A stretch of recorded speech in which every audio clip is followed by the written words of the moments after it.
Now I'm back in the InDesign file and I'm still looking at these files. And let's see. Now I have my layers. I've got my type. I'm going to go to page one. Go to page one. There it is on the right. Now you can see there's a little error message right there.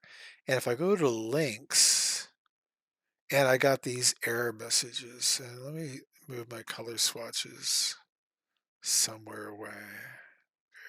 Go away. Anyway, I got these error messages and it's basically an error. Let me click on here to see what it says. It can't find a file. It can't find a file because what did Garmin do? Garmin went in and he moved the files from where they were located and he put them in keepers.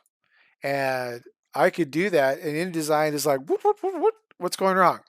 There's two ways to fix it. One is I could click over here on that and double click to fix the link, and I could go in and relocate that file. So I could go into keepers and find that file. But I don't want that one. I want the new one. So I'm going to pick the new file. And there, lo and behold, it gave it to me, but it also probably scaled it incorrectly. Now, because I just set up this file in the beginning, let's look at that. That one is awfully strange looking. So I'm going to go back here. And so look at this is what my one looks like, right? Fine, dandy. If I go into here, it's stretched. And that's because it used the original box. So I could go back in and re-import this. And that's what I'm actually what I'm going to do. So I'm going to go up down to my layers and I'm going to unlock my layers. And on page one, I'm going to delete that number. Drag that down to the little trash can. Going to go to page two. Remember, you only see the numbers if you're on the page. Delete. And go to page three. Page three is on the other opposite side of the spread, so that's why we see it open.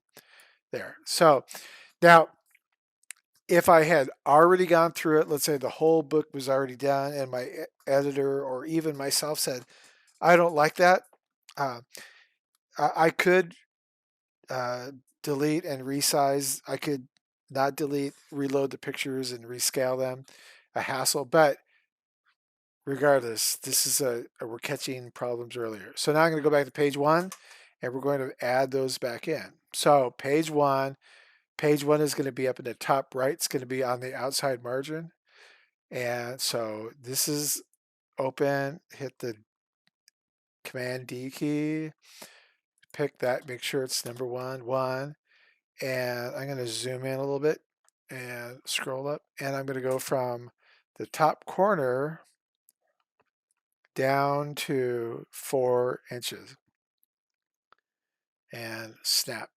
And it just slightly snapped to that. Okay, so good. That's good. Lock that, unlock page two, go to page two down here on the bottom, scroll over to the right, and then Command D and add in page two. And I added in Command page two, but it disappeared. If I go back to page one, I have to be careful. So make sure I have that selected. Candy number two, open. There it is. I don't know what went wrong. So I go down to the 4-inch line, enter. Oh, and it's there twice. Okay, so I loaded it and I loaded it. I don't need that, so I can hit the escape key. That makes it go away. Go to page three and unlock page three. Oops, page three is locked. Unlock. What am I doing? Oh, that's expanded. There we go. Okay, EIEIO. Okay. Scroll over to page three, up to the top right corner. Command D, pick three, top corner, down to the 4-inch line. There we go, number three. And if I zoom out, I can see my pages. And so, yeah, that's looking good. So Now, experience has told me that I should really set up one master page first and make sure that everything's working before I go do everything else because I may want to change my columns or something really drastic. So if I get it all settled on one, I'm fine. So we're going to stop here with adding the numbers. We just do page 1, 2, 3. So we have one front page basically and a spread. That's a good way to start. And then we're going to start adding in our illustration art.